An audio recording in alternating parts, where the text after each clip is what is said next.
Everyone, and welcome back to Comic Book Weekly. We are at episode 8.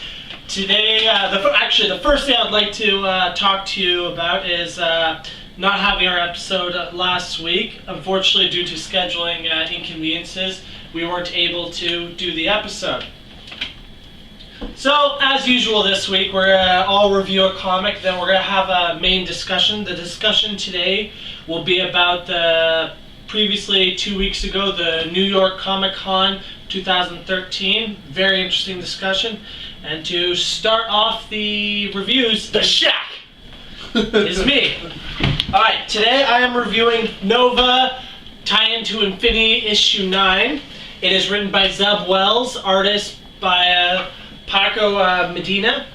The story, this is one of the Marvel Now reboots titles, Nova. And it first started off with Jeff Loeb. The series has gone on for, as I said, issue 9. And it's about a young... Zeb Wells start on Nova? Yes, Zeb Wells currently, probably 2 issues ago, started... So that's 7 or Because 6. he jumped ship on Savage Wolverine, and Jock took over. I don't think that was his choice. I think Marvel moved him. I don't care. It's Same as he's doing. Zeb Wells had a 3-issue run on Savage Wolverine that was fantastic, and then they just... Well, now Nova's fantastic. Alright, So yeah, now I'm going to have to start reading this Nova is a young kid. It's actually the son of the previous Nova. He's 14.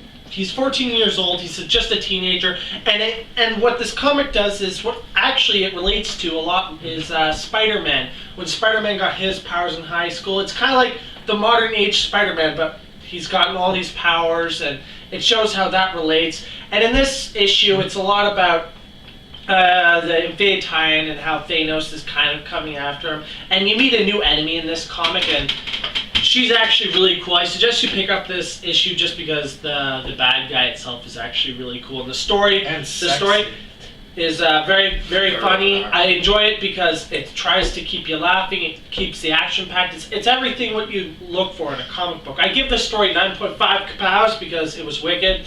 And the art, beautiful. Not many people could draw a teenager that well. It's actually, for some artists, it's like the most difficult thing to draw a teenager. But since there's a couple of teenagers in this book, like the members of New Warriors that they're trying to start is Speedball and Justice. They're trying to get Nova to join their team. You'll learn more about that when we go to our NYCC. New York Comic-Con section. But yeah, it's pretty interesting seeing the interaction because they're teenagers and all. And again, the art draws them perfectly, does the expressions, over expressions, teenagers. And so it was beautiful. I give the art 9 kapow. Yes! There we go. And now I'm going to pass you off forgot to to do it the Miles. first time. Or should I say Bubbles? Blaze. Pedro Yeah. Bubles. Alright, I got it. Okay, I'm going to talk to you about today is Pretty Deadly. Just came out by Image Comics, the first issue, obviously. Possibly the both pretty and deadly. Well, when I read this comic, it reminded me a lot about East of West, but the good thing is I really enjoyed the story, and I do like East of West, but yes, that will come to the art. But in the story of this, it was just fantastic. I really enjoyed it. It's basically a story of Death's daughter, and right now it seems like a group of other people, like misfits, and they kind of have something of hers, and she's chasing after them. Now, what made the story great is that it was very poetic. I know it sounds kind of lame. It's like, oh, it's poetic. He likes must fine say that. literature. Yeah, he likes fine literature, but it made it interesting. It made it graceful, I guess. And it's nice for that in like a pretty dirty, grudgy Western kind of book. So I gave... Not gritty. I know, boy. Yeah, you're not stealing my word. No. That would. I have trademarked and copyrighted that word. Yes. Until the person Patent pending. has. I used it first on the show, though. Now, I give this story 7.5 kapows. Again, I really enjoyed it. Could have been a bit better. They left a little bit, they left too much, but it is a first issue, so it's there for us to try try to comprehend what we can, and they're gonna just throw us more through each comic. Yeah, So I thought that they didn't do a whole lot of. They didn't really Yeah. tell us what Death's daughter was up Going to the for, whole yeah. time. Well, you know? that's the point. That's, It was good, but it was. That's why they want us to read more. Now, I'm definitely going to pick up more issues. I really enjoyed it. Now, the art, on the other hand, was just phenomenal. I loved it. It was fantastic. It drew me to every page of the book. Maybe I gave a little bit more to the story because of the art. Each character was so drawn individually well. They all had their own unique flavor to them because of the art. And just the old Western style was just beautiful. And of course, as we were talking about earlier, the boobies. The boobies were great. It was a fantastic art, and I really freaking enjoyed it. So I'm going to give the art 8.5 kapows, which is probably one of the higher arts I've ever rated on this show. Now I'm going to pass it off to... What before you go off, one of the because I picked up this comic too. The writer is Kelly Sue DeConnick, who's also doing Avengers Assemble, and she's also doing Captain Marvel right now. So, if you go and look at Avengers Assemble last week, it was kind of a weird story. Yeah. But so she's kind of got she got a different writing style. Mhm. But this was a lot different from that. Oh, of course. And so I was like, I was a little like, wait a second, what is this going to be like? And then it was, Gotta take a risk sometimes. yeah. So now I'm passing it over here to Treeborn. Thank you. So this week I'm doing Venom 42. Unfortunately, it's the end of the series, cut way too short before its prime. Agreed. Yeah, I mean, because they finally decided to bring this. It's always been there.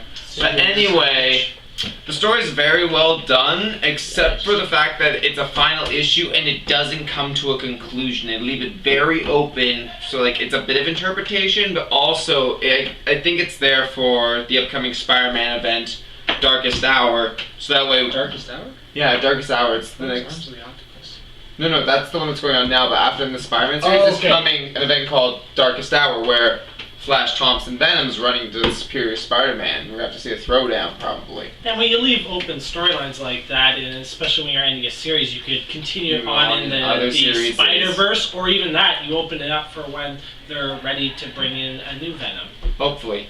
But in total, it was really good story, other than the fact they left it open. So I'm only gonna give it about a 7 kapows. Artwork, on the other hand, I really liked how they draw the physical physique and like, He likes big muscly men. well, that and like He with the lets Rob symbiote- Liefeld work. No, He that's too much doesn't. muscle. He does.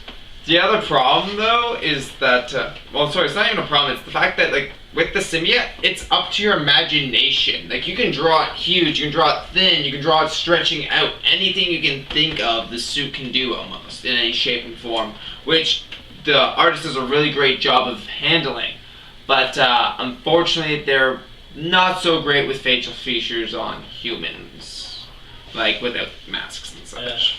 But like I said, I still give it probably like a 7.5 for the kapows on art. Now I'm gonna pass it over to Lois here. Lois has Zombie War, written by Kevin Eastman and Tom Scullin, with art also by Kevin Eastman and Eric Talbot. I picked this up primarily because Kevin Eastman is writing it, and he was the co-creator and current writer for the TMNT ongoing series, which is pretty much my favorite book right now. I love that thing. Monthly title.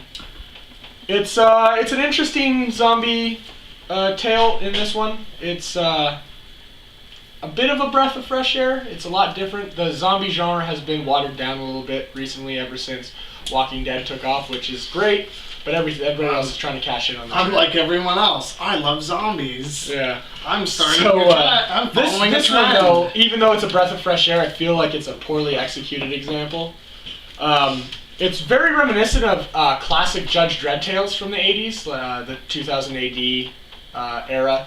With the artwork, it's very dated artwork, very mid 80s artwork, as well as the plot tends to move a little too quickly. They jump from point to point, just kind of erasing, like skipping over things that are probably really important, and just going on. There's not a lot of character development. And the art is a bit underwhelming, which is typical of Kevin Eastman title. The early TMNT stuff, it's very similar to that. There's a lot of the artwork's messy, really. I'm gonna pick up the next one. I think there's only 2 issues, but I give the story on this one 5 kapows. Really, yeah, it really was not what I was hoping for. I was really hoping for something a bit more.